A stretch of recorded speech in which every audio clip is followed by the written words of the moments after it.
Hi guys, Mark Braxton here. Welcome to part 2 from my review of Drop Dead Diva Season 4 finale. And what a great finale it was. We're going to now start getting into the highlights. So if you missed part 1 or if you want to recap, we discussed Stacy, we discussed Terry, I hope we discussed Jane's mum, I think we did. And we started discussing Kim, but we didn't really get all the way through it. So what I wanted to talk about with Kim was, as I said in part 1, I really find it hard to call her Kim. I prefer to call her Miss Caswell because of how professional she is. So Miss Caswell ends up being pregnant, and she told Luke, the guardian angel, and Luke being Luke went off to went off to Parker because we cannot say Parker in the Australian way. We say it in the American way. He went off to Parker and told Parker that Miss Caswell was pregnant. Um, and obviously Parker was very happy, and he basically found a way to race over to her and say, "Oh, I'm so happy and I want to support you," and blah blah blah. And Miss Caswell turns around and she lied, which really surprised me because you know what? Let's be honest.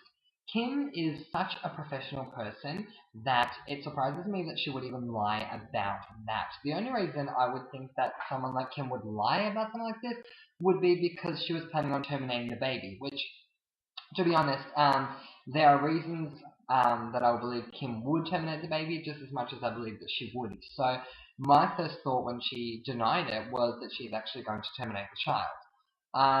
Fortunately, that didn't happen, and at the wedding, she revealed it, and everyone was just very happy, especially me. It was, to be honest, the first time in quite a long time in Drop Dead Diva, actually, that my housemate and I sat there and we were both together going, "Woo, yay!" So a big yay, a big clap, clap, and you know, speaking as if the characters were real. Congrats, Kim, and congrats, Parker, on your unborn child, I guess. And I'm really looking forward to seeing how that all works out for you guys. So look, let's do the loves and yawns here for those two. The love is we love Miss Caswell and we love Parker. Huge fan of both of them for completely different reasons. Won't really go into it that much because I really don't feel they need to be covered. But um, found the fact that she lied to be very wrong, but found the fact that she told him in the end, and they both seemed happy, and a nice little hand holding in the end, very sweet. So we loved that. That was amazing. So now we're getting to the part that I really want to discuss. So once again, we have Deb Jane and we have Jane Jane.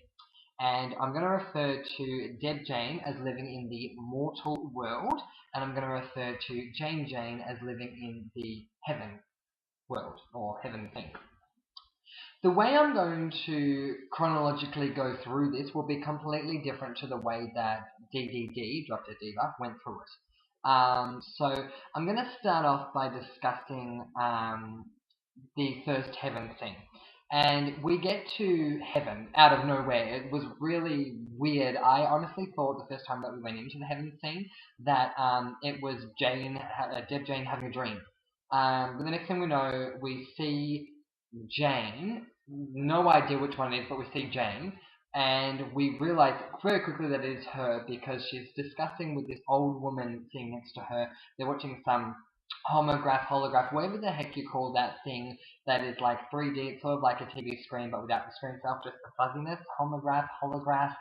So she's watching that, and we very quickly realize that she's been watching Deb Jane, and we can very quickly ascertain that she's been doing this basically from the moment that she's died, and she is very upset, as we've learned throughout season 1, season 2, season 3, and now in the finale of season 4, with the way that Deb Jane is running her life, which honestly I find really interesting. She's had complaints, and I do love the drama. I love the fact that, it seems that Jane Jane will be in the next season. But honestly, the complaints that she makes, I don't agree with. I love the way that Deb Jane is running Jane Jane's body and her life. She has what seems to be a much more positive outlook. She does seem to be winning just as many cases anyway. She's certainly still got the intelligence. So I really don't see why Jane would be complaining. I mean, even Deb Jane turned around the relationship with Jane and her mum. So I don't understand why she's complaining so much. But in saying that, it does make for great TV. So we're in the heaven scene, she's watching the holographic TV thing and she's complaining to the old woman. We then cut back to the mortal world and Dead Jane, is getting ready to get married to Owen. Now, when it comes to Owen, I got one word for you, Kim, and that word is yaw. We do not love Owen, and the reason we do not love Owen has nothing to do with Owen himself, but to do with the fact that he is standing in the way of what I believe is Jane's destiny. Deb Jane was destined to be with Grayson from the moment that Deb entered into Jane's body. She always lusted after Grayson. It was Grayson this, Grayson that, Grayson this, Grayson that. I want to tell him. Angel's saying you shouldn't tell him. She tells him. He's in a character. She still loves him. Why all of a sudden does she just get with this stupid guy? And quite frankly, I preferred Tony to Owen. So it just got more and more annoying for me that Deb Jane kept getting with everyone that wasn't Grayson. Now that I've got that part out the way. The funny part was, Here Comes the Bride came on, and she's getting ready to traipse down the aisle from the holding room, and she gets about 2 steps towards getting out of the room, and she realizes that her trail is caught under the dresser leg. So that becomes a big deal, obviously, and she just can't go anywhere with that. So that's really unfortunate. Um, and so then we cut to the next heaven scene. And in that next heaven scene, Jane is in what looks like a customer service line in heaven where you can make inquiries, it seems. And she gets to the front of the line and she speaks to this customer service representative about how to get back down to heaven.